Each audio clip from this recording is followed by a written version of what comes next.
Welcome back to another News HO video, and today we'll be talking about the new free agency and trades that happened yesterday and today.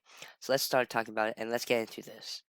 First, we'll be talking about the Malkin contract, where he agrees to a 4-year, $24.4 million contract with the Penguins.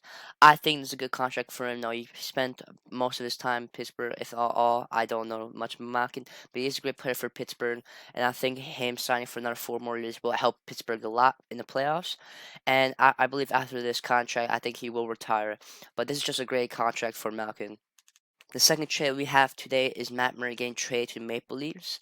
I think, like what it says in the title, I think it's a big gamble because Murray isn't as great as a goalie. Not for Ottawa. He had only 5 wins last season, 10 wins 2 seasons ago, and he had 25 losses in the last 2 seasons.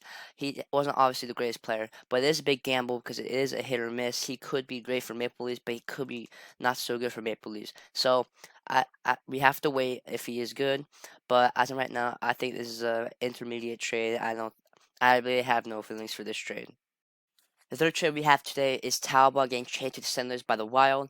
I think this is a good trade for Senators because they do not really have many goalies, and Talbot is very experienced and he knows what to do in these type of situations.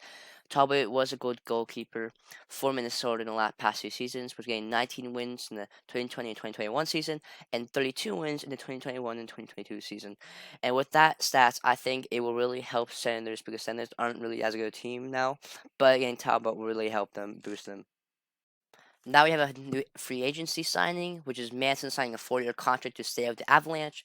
He definitely helped Avalanche because he was a big defenseman that blocked many shots, and he is a great defenseman overall. Maybe his stats show he only got 16 points, 6-7 regular season games, but he is a defenseman, so he does have many blocked shots. As right here, he is 6'3" and 218 pounds, so he could be a very good defenseman for Avalanche, and he could really help them. We have another contract today, which is Kane staying with the Oilers and signs a 4-year, $20.5 million contract. I think this is a good contract for Kane and the Oilers because Kane did really help Oilers go in the playoffs. Obviously, he's not going to the Stanley Cup final, but they did go to the conference finals. Kane's a really good player and was top goal scorer for a while in the Stanley Cup playoffs. I think this will really help the Oilers improve and will go to the playoffs, and I think they will do great with Evander Kane. As a Devils fan, I think this is a great trade for New Jersey Devils. Zacha is getting traded to the Bruins by the Devils for Hala. Zacha wasn't really that good of a player in my opinion, even though he was top point scorer in 2 seasons ago. But most of those points were just from power play, and I don't think Zacha isn't really good of a player. So I think getting Eric Hala does help the Devils. Zacha is just not the greatest player, even though you see a 15 goals, 21 assists. Those were just because of power play. Most of them were just from the power play. Eric Kyle is a forward, and I think he will help the Devils.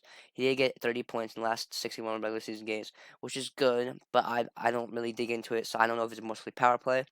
But I think this is good for the Devils getting Eric Kyle. Now, this isn't a contract or trade, but this is something we like to talk about. Is where will Johnny Gaudreau go? There are three teams that he could go, and it's the New Jersey Devils, the Philadelphia Flyers, and the New York Islanders. They're all teams that are very interested in Johnny Gaudreau. But as right now, the New Jersey Devils are the favorites to get Johnny Gaudreau, but anything still could happen. Yesterday, Johnny Gaudreau did say he wanted to test free agency and does not want to re-sign with the Calgary Flames.